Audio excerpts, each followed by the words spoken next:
I returned home after 7 grueling months at sea, expecting a warm welcome from Samantha and the kids.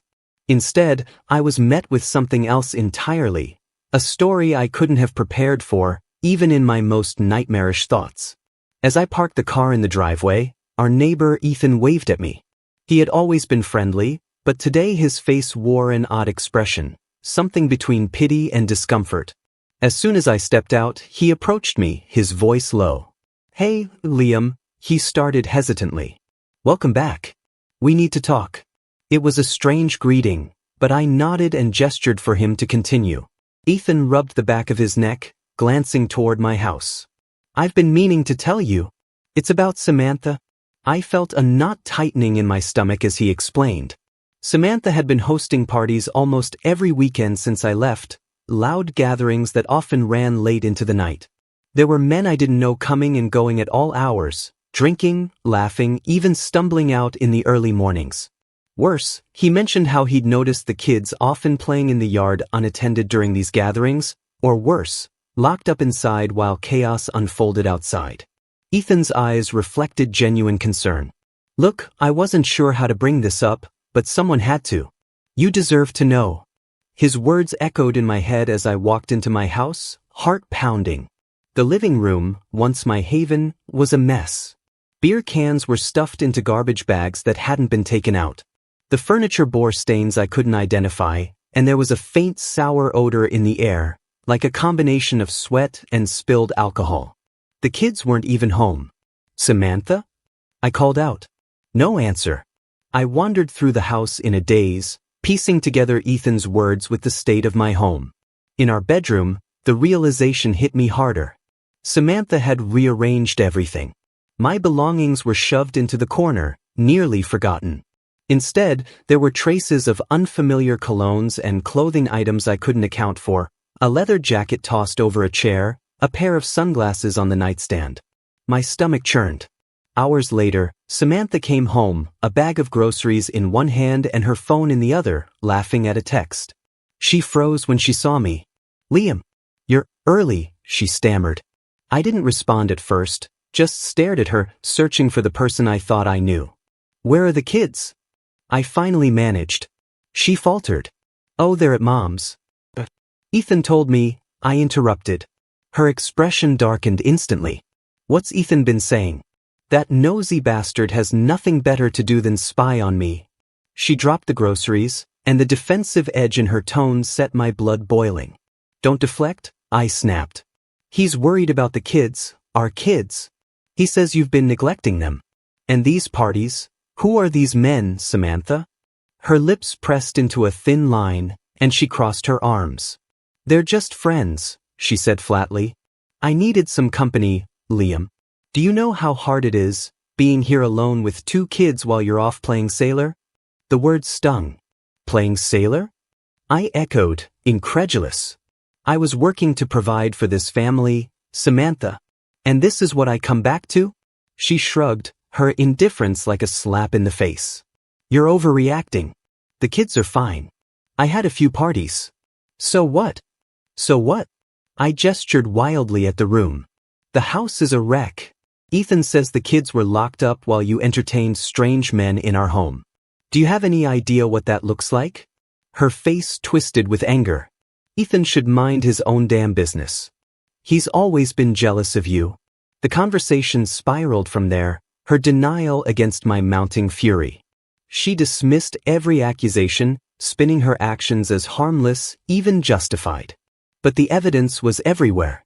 There were text messages I found later, too, messages between her and some of her so-called friends. Flirty exchanges that were more explicit than I could stomach. The real breaking point came when I finally reached the kids. When I picked them up from her mother's house, they clung to me like their lives depended on it. "We missed you, Daddy," my youngest said, his voice trembling. "We didn't like Mommy's parties." My chest ached. "Why didn't you tell anyone, buddy?" He glanced at his older sister, who answered instead. "Because Mommy told us not to," she whispered. "She said it was our little secret." Hearing that broke me. Samantha had not only betrayed me but had also weaponized the kids' innocence to shield herself. I sat them down, reassuring them that none of this was their fault and that they were safe now. But inside, I was seething. Samantha had taken everything I held sacred and turned it upside down. Later, back at home, she tried to apologize. "Liam, I was lonely. I made mistakes, okay? But you're back now. We can fix this." Her words felt hollow. As I stared at her, I realized the trust between us was shattered, and I didn't know if it could ever be rebuilt. The moment I decided to gather evidence, I knew there was no turning back. Samantha's feeble apologies and the children's haunted eyes left me with no choice. I needed proof, not just for myself, but for my kids, to confirm what my gut had been screaming since I returned. That evening, I drove to a local electronics store under the pretense of running errands. Hidden cameras were surprisingly easy to purchase. As I browsed the shelves, I felt like a stranger in my own life. 7 months ago, I was a husband, a provider, a father. Now, I was installing surveillance equipment to uncover the truth about the woman I married. Back at home, while Samantha was out grocery shopping, I set up the cameras.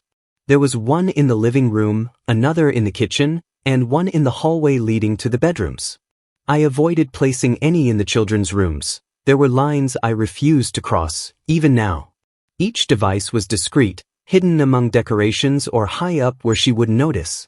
I told myself I was doing this to protect the kids, though it didn't make me feel any less like a spy. Over the next few days, I went about my routine as normally as I could.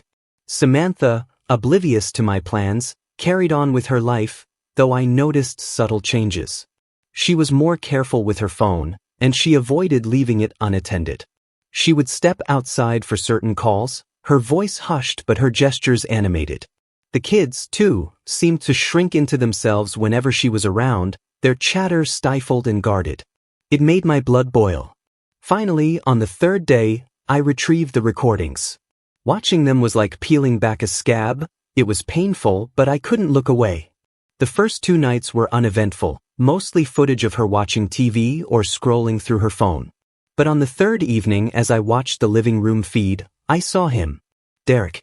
He walked in like he owned the place, carrying a bottle of wine in one hand and a bag of groceries in the other.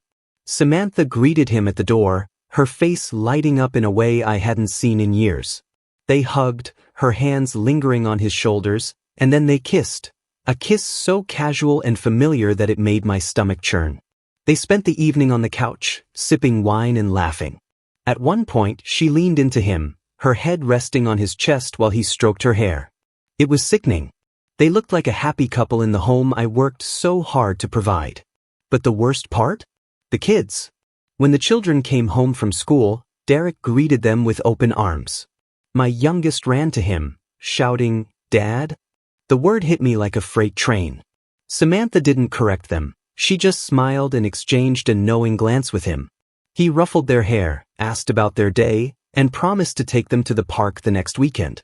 They clung to him, their small hands gripping his arms as if he were their lifeline. I paused the video, my hands trembling. The sight of another man being called "Dad" by my children was unbearable. It wasn't just a betrayal, it was a complete erasure of my role in their lives. I resumed the recording, my jaw clenched. Later that evening, after the kids went to bed, Samantha and Derek's conversation turned more personal. They discussed finances, with Derek boasting about a recent promotion. Samantha leaned closer, her voice dripping with admiration. "You've done so much for us," she said, her hand on his thigh. "I don't know where we'd be without you." "Us," I muttered bitterly. She had already replaced me. Over the next week, I gathered more footage. Every clip confirmed what I feared. Samantha and Derek were not just having an affair, they were building a life together, right under my nose. He was there almost every night, cooking dinner, helping the kids with homework, even fixing a broken cabinet in the kitchen. It was as if he was trying to erase every trace of me from the house. One night, Samantha and Derek had a particularly revealing conversation. They sat on the couch, glasses of wine in hand, and discussed their future. "When are you going to tell him?" Derek asked, his tone casual but firm. Samantha sighed. "It's complicated, Derek. He just got back. I need time to ease into it." "Time for what?" Derek scoffed. "He's a grown man. he'll deal with it. It's not that simple, she snapped. He's their father. I can't just. He's not their father anymore, Derek interrupted. I am. The audacity of those words sent a wave of fury through me. I wanted to reach through the screen and throttle him, to make him regret every smug word. But I stayed seated, my fists clenched, determined to see this through. Samantha hesitated, then nodded. You're right, she said softly. You've been more of a father to them than he ever was. The betrayal cut deeper than I thought possible. It wasn't enough for her to cheat, she had to rewrite history, paint me as the absent, unworthy parent. She and Derek were rewriting my children's lives, casting themselves as the heroes in a story that didn't belong to them. By the end of the week, I had enough evidence to confront her, or to take legal action if it came to that. I saved the recordings on a secure drive, labeling each file with the date and time. The weight of what I'd uncovered pressed heavily on me, but I couldn't afford to crumble. My children needed me, even if Samantha wanted them to believe otherwise. As I sat in the quiet of my car, the drive tucked safely in my pocket, I made a silent vow. This wasn't over. Samantha had betrayed me, but she wouldn't take my children. Not without a fight. The decision to conduct the DNA tests was one I never imagined I'd have to make. But after everything I'd seen, the recordings, the way the kids called Derek Dad, the gut-wrenching conversations between him and Samantha, I couldn't ignore the nagging doubt any longer. My children were the only pure thing left in this mess, and I needed to know if even that had been taken from me. It started with an innocent comment from my oldest. We were sitting on the couch, just the two of us, when I asked if they missed me while I was away. She hesitated, then said, Derek's been really nice. He does a lot for us. I forced a smile, masking the storm raging inside me. I'm glad he's been helpful, I said carefully. But you know I'm here now, right? I'm your dad. She looked at me, her big eyes filled with something I couldn't quite place. Confusion, maybe guilt. Mom said, she said Derek's our dad too. She said we were lucky to have two dads. My heart stopped. I managed to keep my composure, but the words echoed in my head long after she left the room. Was Samantha feeding them lies, or was there more to this? I had to find out. The next day, I started researching DNA tests. I found a reputable lab that offered discreet home testing kits. It felt surreal, typing in my information, ordering a test to confirm whether my children were actually mine. Every click of the mouse felt like another betrayal, another crack in the foundation of the life I thought I had.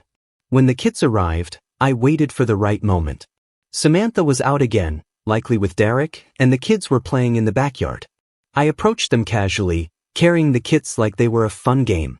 Hey guys, I said, keeping my tone light. I got these cool science kits. Want to help me with an experiment? Their eyes lit up. Anything involving science was an easy sell. I guided them through the process, swabbing their cheeks and sealing the samples. They giggled at the ticklish sensation, completely unaware of the gravity of what we were doing. I felt like a monster, deceiving them like this, but I kept telling myself it was necessary. After they went to bed, I completed my part of the test and packaged everything up. Dropping the envelope into the mailbox felt like an act of treason. I stood there for a long moment, staring at the red flag I'd just raised, before forcing myself to walk away. The wait for the results was excruciating. Every time Samantha or Derek showed up, I found myself scrutinizing the kids, searching for traces of him in their faces. Was that his chin? His nose? The smile? The doubt gnawed at me, making sleep almost impossible. Finally, the email arrived. My hands shook as I opened it, the words blurring together before I forced myself to focus. The results were clear. Neither of the children was mine. Both were Derek's. I sat there, staring at the screen, unable to process what I was seeing. The children I had raised, loved, and sacrificed everything for were not biologically mine. The weight of the revelation crushed me, stealing the breath from my lungs. Memories of their births, their first steps, their first words, everything felt like a cruel joke now, a lie I had unknowingly lived for years. Rage and heartbreak collided inside me.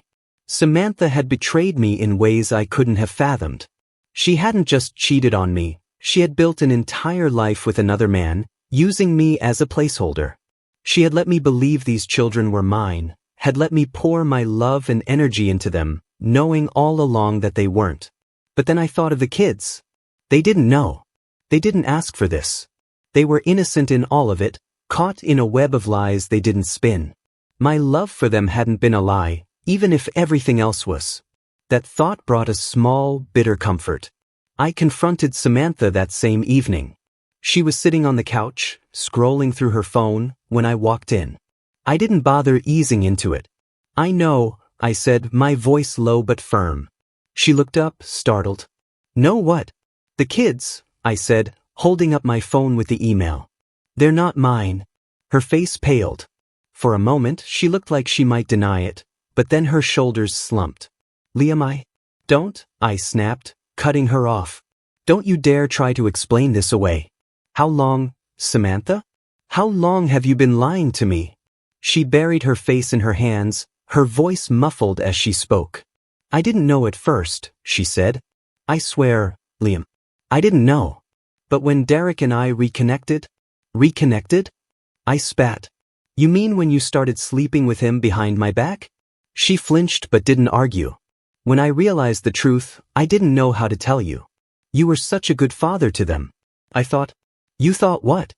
I interrupted. "That I wouldn't find out? That I'd just keep living this lie forever?" Tears streamed down her face, but I felt no sympathy. "I didn't want to hurt you," she said weakly. "Hurt me?" I laughed bitterly. "Do you have any idea what you've done? You let me believe they were mine.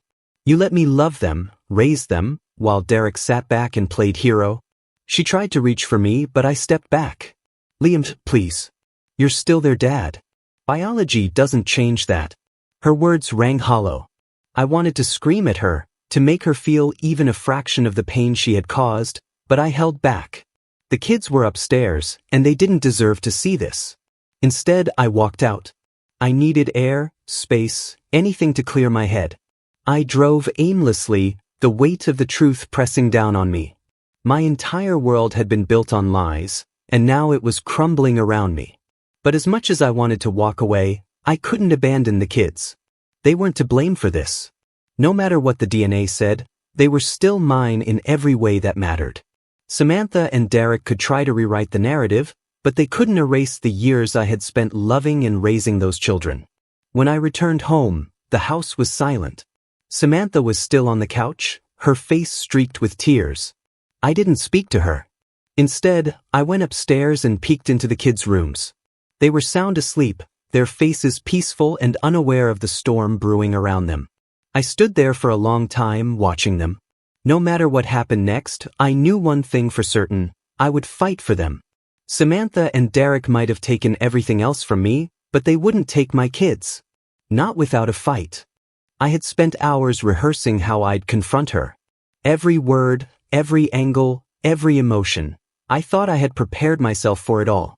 But standing there in the living room with the hard drive in my pocket and the DNA results in my hand, my pulse raced and my thoughts tangled.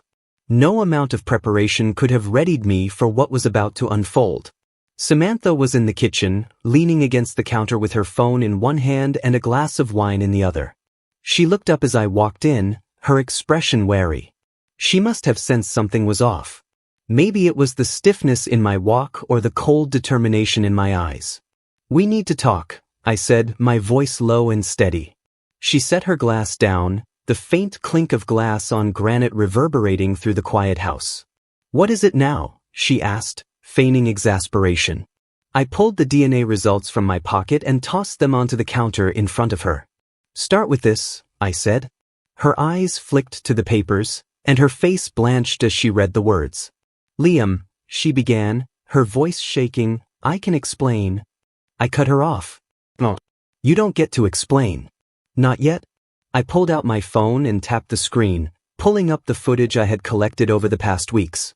"And here's the rest of it." I pressed play. The recording filled the room with the sound of her laughter, Derek's voice, the kids calling him Dad. Scene after scene unfolded. His visits, their stolen kisses, the cozy domesticity they had built behind my back.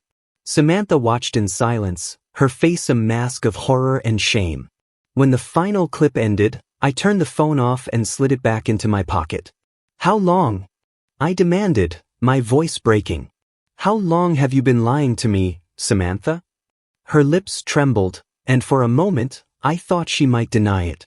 But then she sagged against the counter, burying her face in her hands. Years, she whispered. Years, I repeated, the word tasting bitter in my mouth. How many, Samantha? Was it before the kids were born? Before we even got married? She looked up at me, tears streaming down her face. It wasn't supposed to happen, she said, her voice cracking.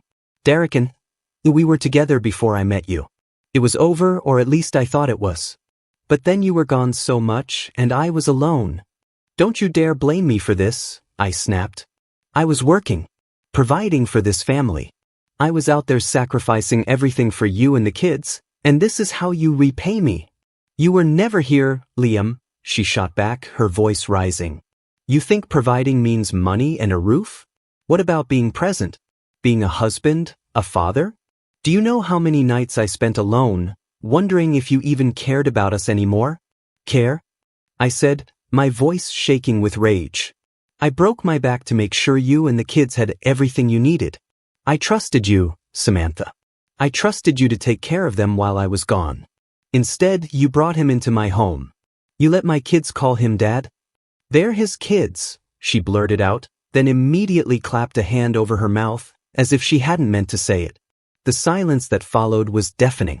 I had known the truth, but hearing her say it, admitting it aloud, made it real in a way the DNA results hadn't. I took a step closer, my hands clenched into fists at my sides. You knew, I said, my voice low and dangerous. You knew all along, didn't you? She nodded, tears spilling onto her cheeks. I didn't know for sure at first, she said, her voice trembling. But after our oldest was born, I started to suspect. And then Derek and I reconnected, and it all came out. Why didn't you tell me? I demanded. Why let me believe they were mine? Why let me love them, raise them, while you played house with him behind my back? Her eyes filled with desperation. Because I was scared, Liam. Scared of what you do, scared of losing everything. And because you were good to them. You loved them in a way Derek never could. I thought maybe it didn't matter. It mattered, I said, my voice shaking. It mattered every time I missed a milestone because I was working to support kids who weren't even mine. It mattered every time I held them, thinking they were my blood, my legacy. It mattered, Samantha. She tried to reach for me, but I stepped back, the distance between us a chasm neither of us could cross. I didn't mean to hurt you, she said, her voice breaking. I swear, Liam, I didn't mean for it to happen this way. But it did, I said coldly. And now here we are. So tell me, Samantha, what's your plan? Were you going to leave me for him? Or were you just going to keep lying, hoping I'd never find out? She looked down at the counter, unable to meet my eyes. I don't know, she said softly. I didn't think it would get this far. I laughed bitterly. Well, congratulations. It did. And now I have to figure out what to do next. Not just for me, but for the kids. Because no matter what the DNA says, they're still my kids. I'm not abandoning them, no matter how badly you screwed this up. Her head shot up at that, her eyes wide with something like hope. You're not going to leave? I shook my head, my jaw tightening. I'm not leaving the kids, I clarified. But you? I don't know, Samantha. I don't know if I can ever forgive you for this. She flinched, the words hitting her like a blow. Liam, please. We can fix this. We can go to therapy, work through it. Therapy? I interrupted, my voice rising. You think therapy is going to fix this? Years of lies, betrayal, deceit? You didn't just cheat, Samantha. You destroyed our family. She started sobbing then, her shoulders shaking as she clung to the counter for support. I felt no sympathy, no urge to comfort her. My heart had hardened against her, the love I once felt buried under the weight of her betrayal. I turned and walked out, her sobs following me like a ghost. Upstairs, I checked on the kids, who were blissfully unaware of the chaos unfolding below. As I stood in their doorway, watching them sleep, I made a silent vow. No matter what happened with Samantha, I would protect them. They were innocent in all of this, and they deserved better. Samantha might have shattered our marriage, but she wouldn't take my children. Not without a fight. Walking into that courtroom was one of the most surreal moments of my life. The woman I once promised to love and cherish was sitting on the opposite side, her face pale but defiant. Samantha barely looked at me, keeping her eyes fixed on the table in front of her, where her lawyer shuffled papers. Across from her, my own attorney whispered last-minute reassurances, but I barely heard him. My focus was on one thing: my children. The case was about more than infidelity. The judge would hear about Samantha's neglect, her reckless behavior, and the environment she had created for the kids. It wasn't just about what she'd done to me, it was about what she had done to them. And for that, I wouldn't back down. The proceedings started with my attorney presenting the evidence we had meticulously gathered. The videos I'd recorded played on a screen, each clip painting a vivid picture of Samantha's irresponsible choices. Derek lounging in my living room, the children running to him while she laughed and kissed him, the nights she left them with strangers so she could attend parties, all of it was laid bare. The court was silent as the recordings played. Samantha shifted uncomfortably in her seat, her face turning red with each passing moment. Derek wasn't present. He had wisely chosen not to involve himself, but his absence didn't make her case any stronger. The evidence spoke louder than any defense she could mount. When the recordings ended, my lawyer turned to the judge. "Your Honor," he said, his voice steady, "these videos show a clear pattern of neglect and misconduct. The defendant prioritized her affair over the welfare of her children, exposing them to instability and potential harm. Mr. Turner has demonstrated his unwavering commitment to these children, despite the shocking revelations he has endured." Next came the testimonies. Ethan, our neighbor, took the stand and confirmed everything he had told me. He spoke about the late-night parties, the men coming and going, and the times he saw the kids wandering the yard unsupervised. "They deserve better," Ethan said, his voice firm. "Liam's a good man. He's always been there for his kids, even when he was away working. Samantha? She hasn't been the parent those kids need." Hearing his words gave me a strange sense of validation. For so long, I'd wondered if I was crazy, if I was overreacting. But now, the truth was out in the open. Then it was my turn. Taking the stand was one of the hardest things I've ever done. I recounted everything: my discovery of her affair, the DNA tests, the recordings, and the heartbreak of learning the kids weren't biologically mine. But I also spoke about my love for them, about the nights I stayed up with them when they were sick, the mornings I packed their lunches, the weekends I spent building forts and riding bikes. "They're my kids," I said, my voice breaking. "No matter what the DNA says, they're mine. And I'll do whatever it takes to protect them." When Samantha took the stand, her demeanor shifted. She cried, pleaded, and tried to explain herself. She painted me as a distant, absent husband who left her to manage everything on her own. She tried to justify her actions, saying she made mistakes but didn't deserve to lose her children. But the judge wasn't swayed. Samantha's lawyer attempted to argue that her actions didn't constitute neglect, but the evidence was damning. Every excuse she made crumbled under the weight of her own choices. The parties, the affair, the lies, it was all too much to dismiss. The judge's ruling came after hours that felt like days. Sitting there, waiting for the verdict, was agony. When the judge finally spoke, her words were calm but decisive. "Based on the evidence presented," she began, "it is clear that Mrs. Turner has engaged in behavior that is not conducive to the well-being of these children. Her actions have demonstrated a lack of judgment and responsibility, placing the children in an unstable and unsafe environment." My heart pounded as she continued. "Mr. Turner, on the other hand, has shown a consistent dedication to the welfare of these children. Despite the challenges he has faced, his commitment has never wavered. Therefore, I am awarding Mr. Turner full custody of the children." The words hit me like a wave, a mixture of relief and vindication washing over me. But the judge wasn't finished. "Furthermore," she said, her gaze turning to Samantha, "due to Mrs. Turner's ongoing neglect and failure to act in the children's best interests, her parental rights will be suspended indefinitely." She may petition the court to revisit this matter in the future, provided she can demonstrate significant changes in her circumstances. Samantha let out a choked sob, her head dropping into her hands. I sat there, stunned, barely able to process what had just happened. The house, custody of the kids, it was all mine. But the victory felt bittersweet. This wasn't the outcome I wanted when I first married her. I had loved her once, deeply. I had dreamed of building a life together, raising a family, growing old side by side. Now, that dream was nothing more than ash. After the ruling, I gathered the kids and took them home. They didn't fully understand what had happened, but I assured them everything would be okay. We're going to be fine, I told them, pulling them into a hug. I've got you. The house felt different that night. It was quieter, heavier, like the walls themselves were adjusting to the absence of Samantha. I walked through each room, taking in the silence, and finally let myself breathe. In the weeks that followed, I focused on rebuilding. The kids and I established new routines, filling the house with laughter and warmth again. I worked fewer hours, choosing to be present in their lives in a way I hadn't before. It wasn't easy. There were moments of doubt, nights when the weight of it all felt unbearable, but I kept going. For them. For us. Samantha tried to contact me a few times, but I ignored her calls and messages. The court's decision was final, and I had no interest in reopening old wounds.